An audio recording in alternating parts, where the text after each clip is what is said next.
Critics gave this movie, one battle after another, a 96%. The audience gave it an 85%. So the way this game works is I'm going to tell you which one I think is closer to the real score, and I'm going to go with you.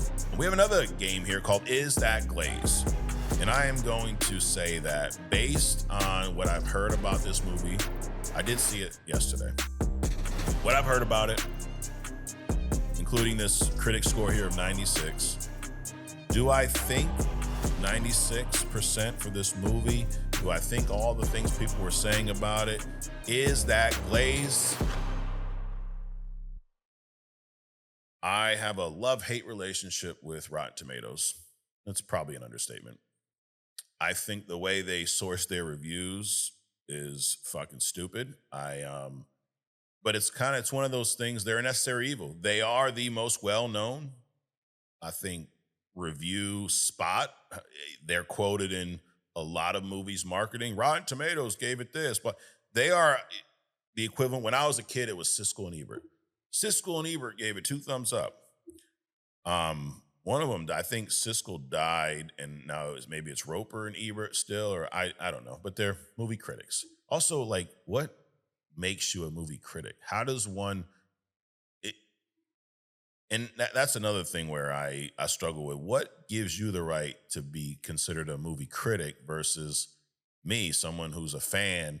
And that's a whole nother story. But Rotten Tomatoes is what we have. We have a segment on Only Comics called What the Fuck Rotten Tomatoes? And that is where we look at movies that have a disparity between the critic score and the audience score.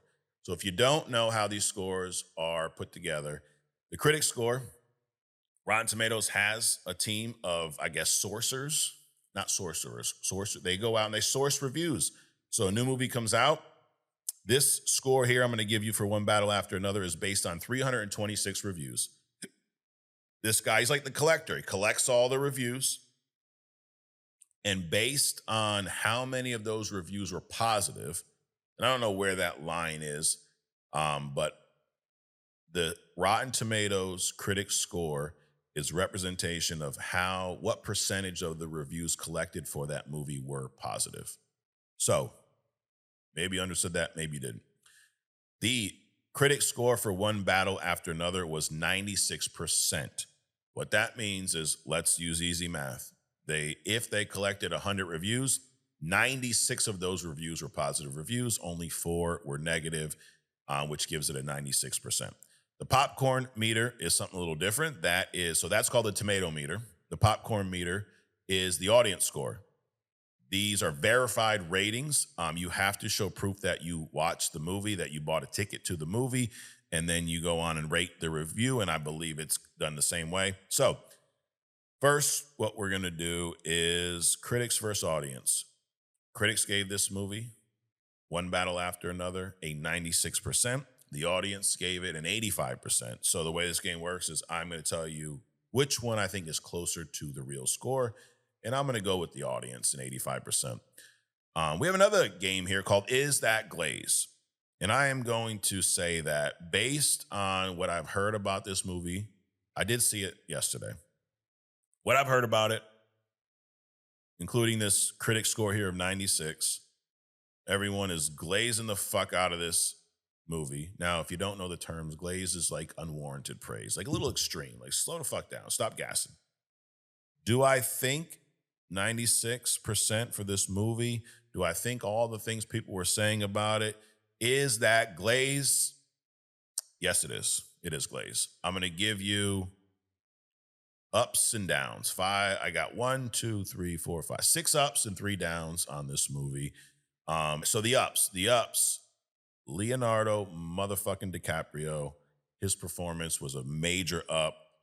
Sean Penn's performance, major up. Benicio del Toro's performance, major up. These 3 in very different roles.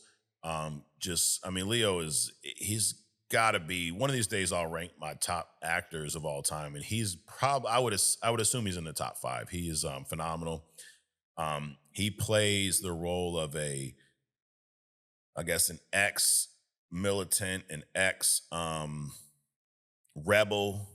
turned into a dad who is paranoid as fuck because of everything he's done in the past, and single dad, by the way, raising a biracial kid. It's just a lot that I liked about this movie. I love, so that's one. Leo, Sean Penn, Benicio del Toro.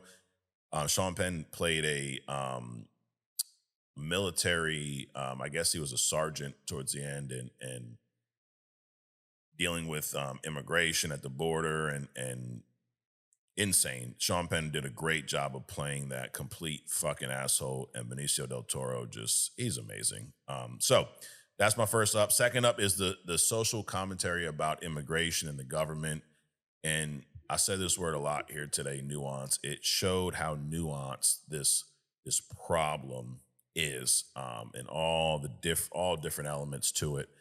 Um, my third up is the score. It's a phenomenal score. The Not the Rotten Tomatoes score, like the musical score. I will also over explain things just to make sure you get it. It's phenomenal. It keeps you intrigued at all the right moments, and there's times where I feel like you can feel Bob's paranoia in this movie. Bob's Leo's character, Bob. Like it was great. I don't know who did it, but whoever did it did a fucking phenomenal job. The action's another up. It wasn't over the top, wasn't no Michael Bay action, but it was done right. It was done at the right times, and I think that was another up. The range of emotions, the humor hit at the right time. The movie had a lot of heart. It was through all this. It was amazing that they were able to tell all these stories and all these plot lines, kind of weaving in and out, and get these messages across where it didn't the social commentary didn't feel forced.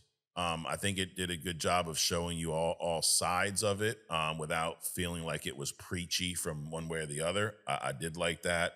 Again, the humor, you would think a movie like this didn't have any humor. It had some, but it made sense. It wasn't over the top, and the movie did have a lot of heart. The last up is the pacing. This was a 3-hour movie, and outside of some stuff in the beginning, which I'll get into with the downs, it was paced very well. It kept me on the edge of my seat, wanting to know what happened next. And I'm one of those, now that I'm almost 40, dude, if I'm in the movie theater and I get bored, my ass will be snoozing Susan in that bitch. So this movie kept me awake the whole fucking time. I was on the edge of my seat. It's a completely different movie, so don't get fucked up with this comparison.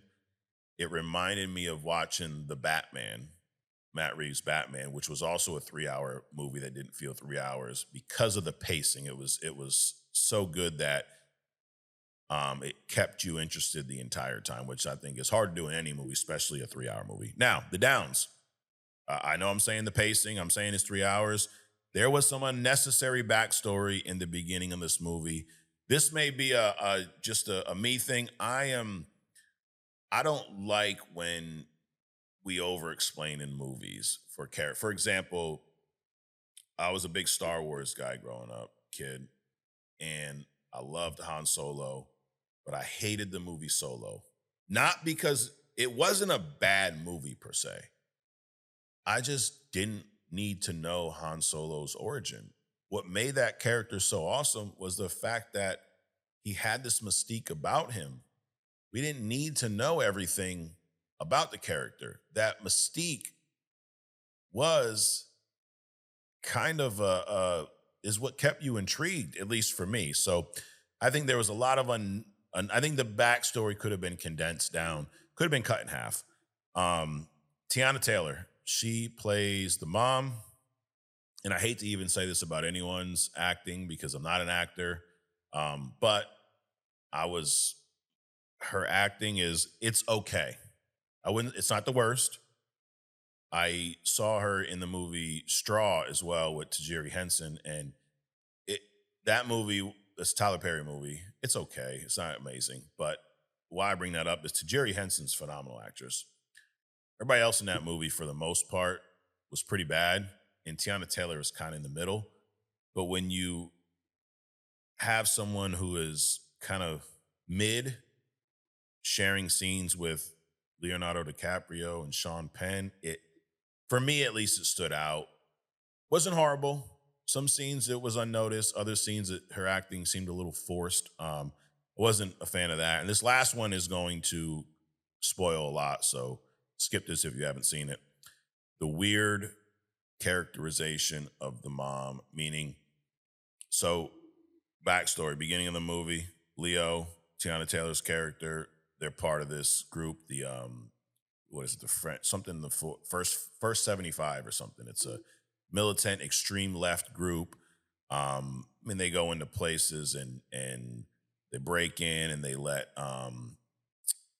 immigrants free and things like that. So, anyways, they do a lot of crazy shit. And then Tiana gets pregnant, and Leo's character's Bob's like, we want to raise this kid. We're gonna stop doing what we're doing. Tiana can't leave the life alone. She keeps going out while Leo's home with the baby. There's also this whole relationship type thing with Sean Penn's character. Sergeant Lockjaw is his name. And he catches her planting a bomb, but then lets her go in lieu of some sexual favors, let's just say. Long story short, there's a botched bank robbery. Tiana Taylor's character and her whole crew, minus Leo, he's back at home with the baby. They get caught. She shoots somebody. And then eventually she rats on everybody. She gives everybody but Leo. She rats on them. A bunch of people end up dead because of her.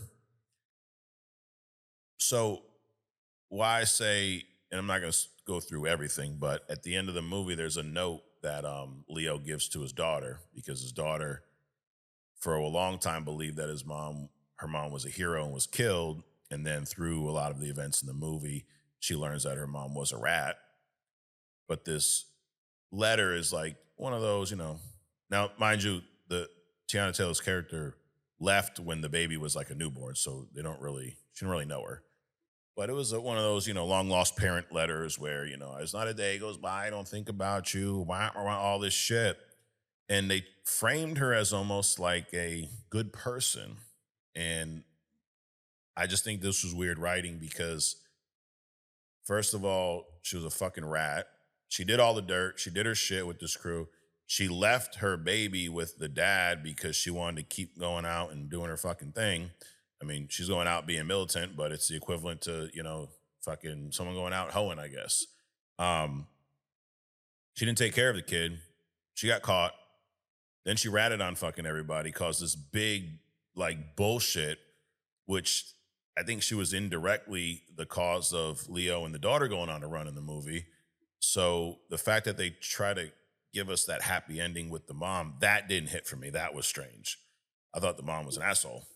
So anyways, but do I recommend this movie? Absolutely. I'd give it my score, which is probably more accurate than any Rotten Tomato fucking score you're going to see. I would give this movie a solid 8. It was really good. If it's not a 10, I'm going to have to tell you what I didn't like. And those are a few things I didn't like about it. But, and the amount of glaze that was going on with this movie was insane. So I had to go check it out for myself. But I enjoyed it. Would I watch it again? Probably. Leo's performance was definitely probably one of the biggest highs of this movie, which was no shock and he's not done a lot of bad movies, but a lot of people were, this is probably one of his best performances. I'm like, y'all forget about Wolf of Wall Street? Did y'all forget about Catch Me If You Can? Did y'all forget about even Shutter Island, Django? I mean, there's so many movie after movie, but another banger for Leo, another great performance, and a pretty solid movie. It was cool too to go see something that was good that wasn't I'm a big comic book movie fan, but a lot of these directors blame comic book movies for why their shit doesn't do well. Well, if you make a good movie, people will go watch it and enjoy it. I don't think there's no type of movie fatigue. There's a bad movie fatigue. You make good shit, people will show up.